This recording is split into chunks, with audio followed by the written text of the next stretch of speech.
佢曾經係香港人甚至成個亞洲人人要有嘅 boot。90年代最高峰試過12萬英一對，即係當時香港人成2/3份量。今集我哋揾咗森美美式穿搭達人同整鞋店店主一齊講下 Red Wing 嘅故事。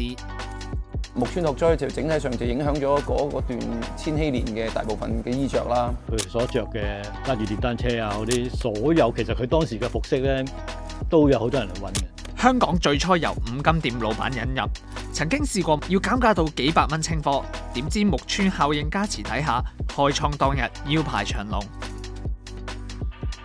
因為木村拓哉你先見到有白底咯，點解有啲白底咁靚嘅？我記得嗰陣時候，每一個男人都要擁有一對嘅。唔少人都話着咗一排就要換底，仲要特登去呢間鋪整鞋。不過你又知唔知 Red Wing 特登係整到個底咁嘅呢？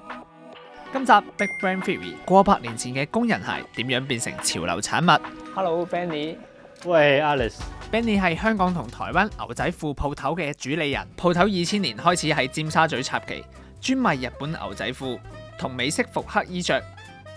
咁通常我哋有咩款式嘅 Red Wing 咧？其實最簡單就係木村款啦，875啦。係高深啲嘅玩法就去到玩 engineer。其實實好多款 Red Wing 嘅 boot 都可以襯翻唔同嘅 style 嘅。唔少人會認得875，但第一對 Red Wing 只係一對普通嘅工作鞋，而香港最初就係由五金鋪頭引入。1980年代，五金店老闆陳兆輝專提供傳統五金物資同埋輪船用品。當時喺新加坡嘅一個工業展覽會，見到鑽油台上面成班工人都係着 Red Wing，於是就將呢個品牌帶到嚟香港。不過美國文化始終唔係主流，所以97年決定開倉減價促銷，曾經試過由1000蚊減價到500蚊。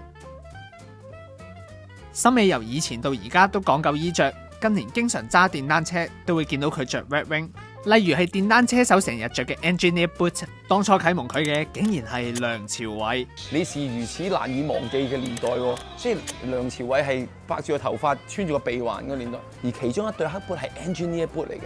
又話咁，我心裏邊諗邊度揾對咁嘅 Engineer Boot 嘅咧？咁嗰陣時唔識，咁然之後我腦裏邊就食住咗，我第時一定會擁有一對咁嘅 boot 嘅。後來呢個男人改變咗潮流方向。以前呢啲咁嘅黑底，即係 work boot，你覺得係黑底嘅咯？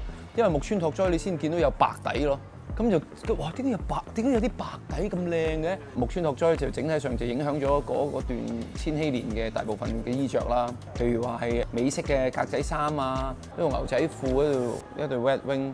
我記得唔知係紅紅地色咁樣啦，就令我覺得哇，呢隻紅色好靚喎咁咯。其實當年嘅電視啦，你話劇集啊各方面咧，我諗真係日日都見到日劇嘅。佢所着嘅揸住電單車啊嗰啲，所有其實佢當時嘅服飾咧，都有好多人嚟揾嘅。着出嚟唔知幾威水。我老婆成日都話：你班麻甩佬自己沾唔沾自喜？咁但係就係開心係呢一樣嘢咯。悠長假期片頭。戀愛世紀 Hero 同一個品牌但唔同鞋款，木村成為咗 Red Wing 嘅代名詞。同時間香港都即時起死回生，朝早6點已經有人排隊等開倉減價。嗰陣時難買㗎，我記得我買唔到㗎。不過我覺得木村拓哉有樣嘢犀利嘅，佢着緊嘅係一個 American style 啦，令到大家更加廣泛嘅。因此喺嗰陣時候，我諗大部分嘅麻甩佬都好似我咁樣啦。咁斯文衫嘅時候又揾斯文衫着啦，workwear 就揾 workwear 着啦。19世紀歐洲移民潮，有一個叫 Beckman 嘅德國青年移民美國明尼蘇達州嘅 Red Wing 市，揾到份皮革工廠嘅工，開啟咗佢對做鞋嘅興趣。之後揾咗14個投資者，喺1905年創立咗 Red Wing Shoe Company。20世紀初，美國發展工業，唔少人返採礦、伐木同起鐵路嘅工作，工作鞋嘅需求就直接大增。喺美國啲油田係真係攞嚟唔怕跣喺個油田嘅船上邊行嚟行去啊，做嘢咁樣。呢一個係佢嘅誕生嘅一個重要因素啦。於是 Red Wing 就喺當時推出咗第一對嘅高筒工作鞋，當時仲係用緊人手切皮革，不過佢哋已經定咗要做，既要着得舒服，又有功能性，兼且仲要有 style 嘅鞋。1919年交由做主管嘅 Junius Reese 接手，佢哋家族到而家已經做到第4代，100多年嚟發展出唔同鞋款，直到50年代先推出大家認知嘅狩獵鞋，包括高筒嘅877同低筒嘅875，而之後更加有101 Postman， 俾郵差着，成為美國人嘅標準返工套裝。日本2戰之後，無論政治或者文化都受美國所影響，慢慢發展出女元宿 Shibukaji 同 Amerikaji 嘅唔同穿着可能。Amerikaji 嘅解釋就係 America Casual Wear， 將美國50-60年代嘅文化復刻翻喺日本推出。而木村拓哉嘅造型師野後強同大久保篤治就係受 Amerikaji 嘅薰陶，帶動咗木村效應嘅走向。唔少收藏家會專登揾唔同年代嘅 boot。90年代最高峰試過12萬yen一對，即係當時香港人成2/3份量。要知道邊個年代嘅話，就要睇標籤。早期嘅標籤係一隻愛爾蘭獵犬，唔同設計代表唔同年份。應該呢個係咯，似係1970年代。呢度喺日本嘅二手鋪買翻嚟，我見佢個 condition 都好靚，唔使再乜都唔使搞，又夠大對喎。我做 display 正啊，仲有報紙送。呢個係美國報紙嚟嘅。美國報紙嚟嘅。美國報紙嚟嘅。由工作鞋變成潮流追捧產物，並唔係一帆風順。例如 Beckman 系列喺瀝青路加埋高溫嘅情況下，鞋底咧會一路行一路溶解，留低黑色嘅痕跡，仲會攝晒啲沙石入鞋底。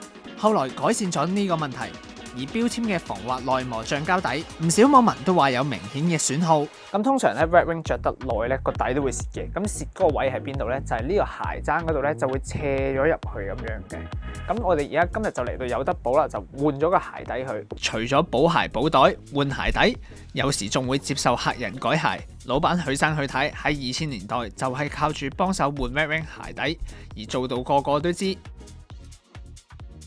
做嘢嘅嗰班啦，做裝修地盤，但係當規定咗一定要着安全鞋之後咧，呢一班人就少晒，跟住就到一班係假期即係嚟扮下嘢嘅咁嗰班人有啲咧就係話隻鞋輕輕殘啲，佢就換㗎啦個鞋底。最全盛嘅時間，一日收 Red Wing 係收到超過10對。佢幫手最多係幫我手油膠水嘅咋。有時要換埋中底。鋪頭收8點，收完8點咪去食飯咯，食完飯咪翻嚟開工啦，咁啊到2-3點咯。1952年推出嘅877叫做 Irish Setter， 為咗令獵人更易狩獵成功，鞋底要增加緩衝功能，令佢哋行路嗰時可以減低聲音，喺泥地行又可以避免入泥。於是用咗白色橡膠製鞋底，但係成為潮流產物之後，經常喺石屎地行會比較易損耗。Red Wing 算唔算係一隻易換底嘅鞋啊？係因為佢對鞋係預咗你做維修噶嘛。Red Wing 嘅鞋製法主要有 Goodyear Welt、Storm Welt 同 Stitch Down Construction。無論係邊一種，本身就係預計俾人係咁換底，可以延長對鞋嘅壽命。一般嚟講，要換鞋底會經過幾個步驟。首先係起咗個舊嘅鞋底，要觀察下有冇異樣。嗱，我哋叫呢個叫 outsole， 呢個就 midsole。咁有啲狀態底下，佢會斷咗嘅，咁如果斷咗就要更換埋個 midsole，咁個時間咪要耐好多，因為要重新做到晒啲線。之後用機打磨、搽處理劑，由膠水再攞去焗熟，黐完鞋底再用機壓實、吹乾、飛邊，加埋上色就搞掂啦。雖然呢啲睇落好似手板眼見功夫，但2000年代當時許老闆買唔到原裝鞋底，喺其他渠道揾咗襟磨嘅意大利牌子 Vibram 取代。去到08年左右，先正式經朋友訂貨。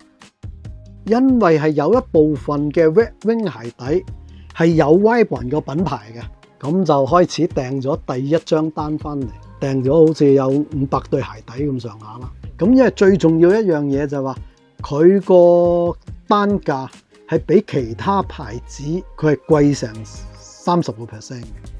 點樣貴成30%都要揀佢啊？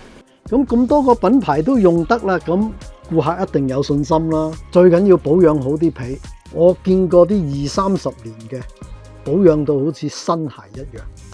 咁如果我自己知道㗎，個客拎對鞋嚟，師傅我對鞋50年。Red Wing 能夠保持質素，除咗堅持人手工序，亦都同佢歷史有關。早喺1872年 ，Red Wing 市附近有一間叫做 SB Foot Tanning Company 嘅皮革廠，一直都向佢哋提供皮革。去到1986年正式被收購，令 Red Wing 成為兼備皮革廠嘅鞋理公司。所以喺2005年，佢哋創立100週年嘅時候，可以做到一隻有成2300磅嘅877，仲破埋健力士世界紀錄，成為最大嘅 boot。亦都有保養品等人可以着到幾十年。而香港同亞洲地區交由大中華代理萬里樂接棒。雖然近年 Red Wing 未必係香港主流鞋，但係歐美唔少名人，例如碧咸、Ryan Gosling、Tom Holland 等，都仍然會成日着住出街。追溯到60年代，美國已故明星 Steve McQueen 曾經着住877揸電單車，俾人粗獷不羈嘅感覺，甚至係一種生活態度。咁我係要屈住隻腳踎喺個地下度，然之後噴水，噴完之後屈完之後咧，屈咗位之後咧等乾。咁我喺屋企裏面咧着住條波褲，咁坐喺度睇電視。咁我老婆就問：你喺度做乜嘢？操缽。啲人買翻去之後咧就好話行路都要好小心咁樣。我話唔使㗎，佢一踢花少少咋。俾呢個踢花咗，點算啊？點算？點搞？我話鞋一定會花㗎啦。咁啊係咁屈，係咁成，你睇下撞到花晒。咁呢個先係你嘅 style 啊嘛。我諗呢對我真係話俾你聽，呢對係有接近20年㗎啦。20年佢係風吹雨打，日劈爛劈先劈到咁。只要你着到你自己嘅紋，嗰對鞋就係你嘅。所以你一定要捱過嗰樣嘢。一個男人唔捱過下，你唔係一個男人。但係私家車我都係咁嘅，即係喺個泵把個底嗰度睇唔到個位，你揾個自己攞個鎖匙解下花咗佢先，咁個車就唔會再花。即係有血光之災，但係你就去擋咗佢，係啦，擋咗個血光。近年唔少奢侈品牌，例如 LV 都推出工裝風格或者品牌合作。Red Wing 前後就有 Fredman、McQueen 同 Fendi 嘅特別版，甚至有對 Super Mario 嘅超大版。而韓國男團 BTS 都會喺平日着，走向新嘅方向。睇緊片嘅你，又會唔會喺鞋櫃攞翻對鞋出嚟着呢？ Red Wing 最近喺 ASI 嘅 CPU 度開 pop up， 陳列翻唔同年代嘅 heritage 鞋款，由70年代嘅古董鞋去到最新嘅聯乘都有。中意復古風嘅朋友千祈唔好錯過。Pop up 咧就去到10月中，記得嚟打卡啦！另外，事隔5年 ，Red Wing 重新推出9111，將會喺今個 Pop Up 有得優先預購，名額只得50個，想搶先入手，記得留意 Red Wing 嘅 IG 同 Facebook 啦。無論想睇翻當年經典，定係想買新鞋，就記得嚟呢度啦！